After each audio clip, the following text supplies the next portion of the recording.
สบายดีเพื่อนๆเนาะมื้อนี้ก็มาอยู่กับช่องอุดรเช่นเคยเนาะมื้อนี้อุดรจะมาแนะนำเว็บดีๆเนาะซึ่งใช้ในการหาเงินอยู่ที่ลาวก็ได้เนาะแอปตัวนี้มีชื่อว่า Third Credit เนาะก็จะเป็นหน้าตาแบบนี้เนาะตัวนี้สำหรับหมู่เพื่อนเนาะที่ยังบ่ทันมีลิงก์สมัครเนาะก็สามารถเข้ามาเอาที่ลิงก์ใต้คลิปนี้เนาะเดี๋ยวอุดรจะแปะลิงก์ไว้เนาะก่อนอื่นหมดเนาะที่เพื่อนๆเข้ามาหน้านี้เนาะก็สามารถเข้าไป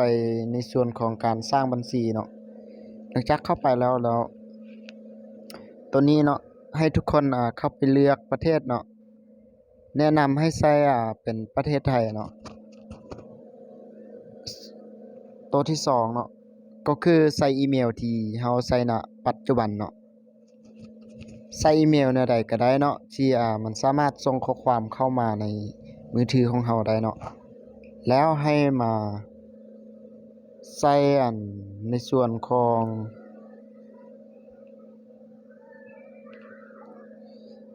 รหัสพาสเวิร์ดเนาะแล้วก็ใส่รหัสยังยืนอีกครั้งเนาะหมายความว่าเอารหัสตัวที่เราตั้งตัวนี้เนาะมาใส่ตัวนี้เติมอีกเทื่อหนึงเนาะแล้วรหัสเซอร์นี่สำหรับเพื่อนๆเนาะที่คลิกลิงก์ใต้คลิปตัวนี้เนาะมันก็จะทำการใส่โดยอัตโนมัติเนาะแล้วให้ทุกคนมาคลิกใส่ในส่วนของการส่งเนาะแล้วหลังจากที่เราส่งแล้วSMS เนาะเขาเจ้าจะส่งมารหัสมาทางข้อความหรือว่าอีเมลของเราเนาะให้เราไปตรวจสอบเบิ่งแล้วก็มากรอกใส่เนาะหลังจากเรากรอกใส่แล้วเนาะมันก็จะมาอยู่หน้านี้เนาะนี่ก็ให้เพื่อนๆเนาะเข้าไปประกอบใส่อีเมลแล้วก็พาสเวิร์ดตัวที่เราตั้งเมื่อกี้เนาะแล้วก็คลิกเข้าไปเข้าสู่ระบบเนาะหลังจากเข้ามานี่หน้านี้แล้วเนาะเดี๋ยวอุดรจะมาแนะนำในส่วนของการสร้างรายได้เนาะตัวนี้มันจะมี3ช่องทางเนาะตัวนี้เนาะจะมี3ช่องทางช่องทางตัวที่1แม่นการชำระเครดิตเนาะชำระเครดิตแม่นเราต้องได้เติมเงินเข้าไปเนาะแล้วอ่า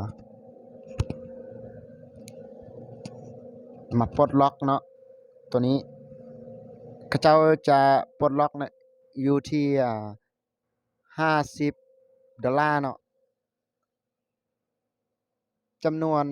นเงินที่ชำระถ้าสมมุติเราชำระเนาะอ่าห้าซาวห้าซาวเหรียญเราก็จะได้ผลกำไรมื้อหนึ่ง0.30%เนาะตัวนี้จะเป็นในส่วนของการชำระเครดิตเนาะแล้วตัวที่2แม่นในส่วนของเอ่อ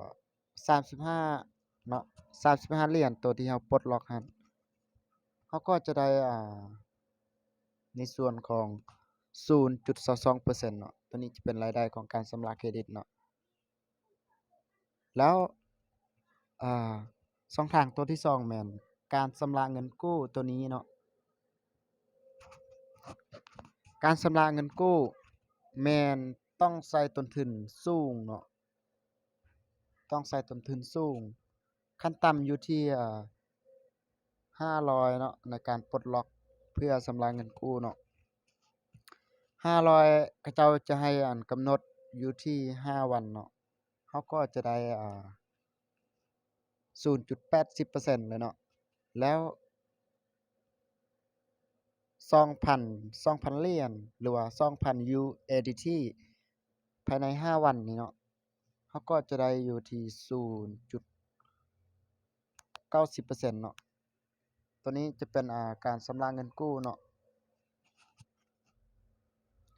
แล้ว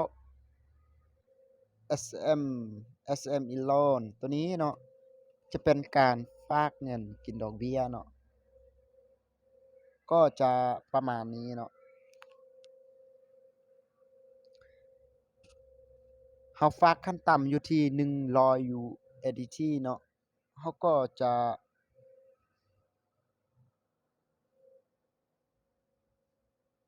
เดี๋ยว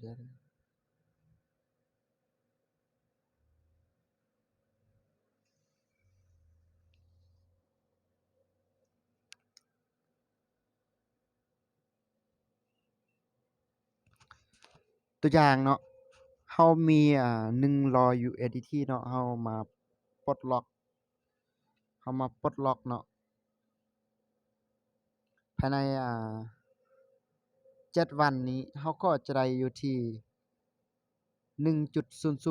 1.00% ต่อมื้อเนาะแล้ว15มื้อเราก็จะได้อยู่ที่ 0.05% ต่อมื้อตัวนี้แนะนำบอกคันอยากลงทุนเนาะหรือว่าอยากลองแบบศึกษาเนาะอุดรแนะนำ2ทางตัวนี้เนาะเพราะว่ามันใช้ต้นทุนค่อนข้างที่จะต่ำเนาะแล้วรายได้มันก็ขึ้นกับความสามารถของเราเนาะหรือว่าขึ้นกับทุนของเราเนาะวิธีการถอนก็ให้คลิกเข้าไปในส่วนของชั้นเนาะตัวนี้ก็จะขึ้นแบบนี้เนาะนี่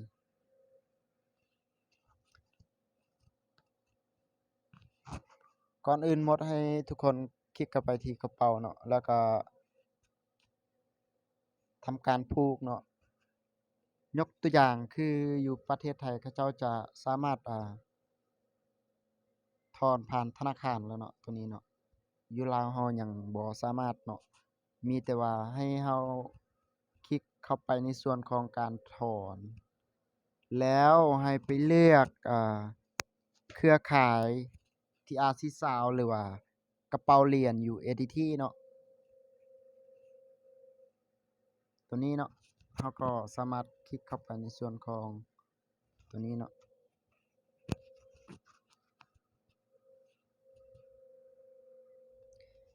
นี่เพื่อนๆหลังจากคลิกเข้ามานี่เราให้เราไปcopy เนาะยกตัวอย่างตอนนี้อุดรได้ใช้Binance เนาะ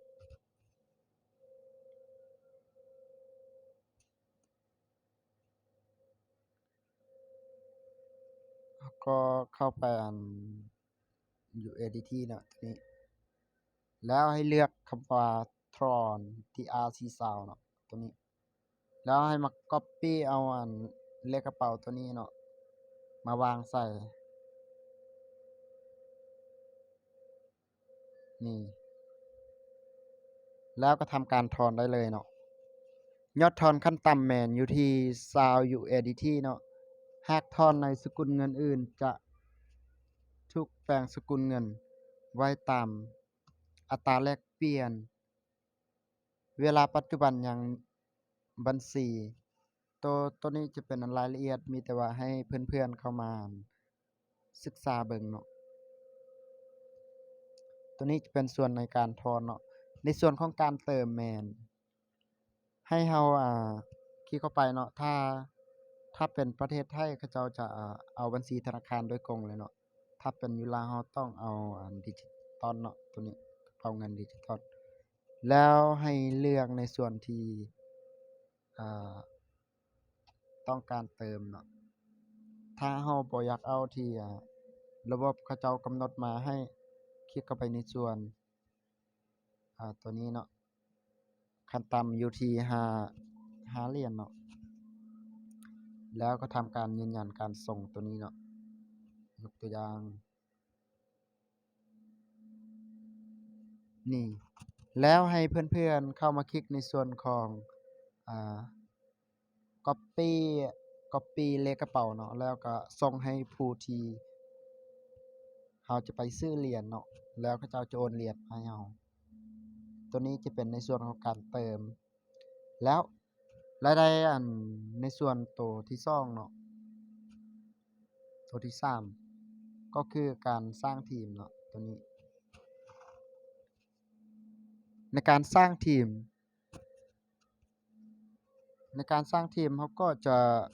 เป็นช่องทางหนึ่งที่จะสามารถสร้างรายได้เนาะทุกสิ้นเดือนจะได้รับเงินปันผลยอด ชำระคืนทั้งหมด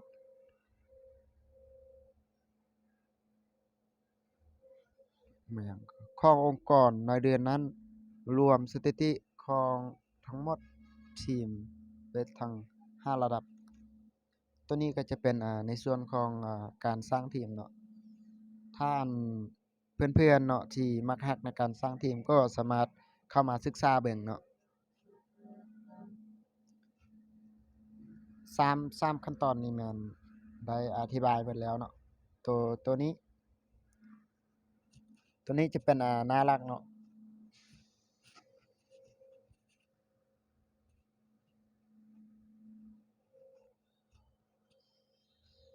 คลิปนี้ก็จะมาอธิบายเพียงส่ำนี้เนาะถ้าอันเพื่อนๆเนาะที่ยังบ่เข้าใจเนาะหรือว่าบ่อนใดเนาะที่ข้าพเจ้าได้อธิบายแบบผิดพลาดก็ขอโทษขออภัยเนาะถ้าเพื่อนๆสนใจเนาะถ้าบ่ฮู้วิธีสมัครก็สามารถทักหาเนาะหรือว่าคอมเมนต์ทางยูทูบก็ได้เนาะหรือว่าทิมเบอร์ไว้ก็ได้เนาะเดี๋ยวอุดรจะทำการแอดหาเนาะแล้วก็สิมาบอกเนาะวิธีสมัครแล้วก็สิมาสอนวิธีสร้างรายได้เนาะสำหรับคลิปนี้ก็เบิดเพียงเท่านี้เนาะ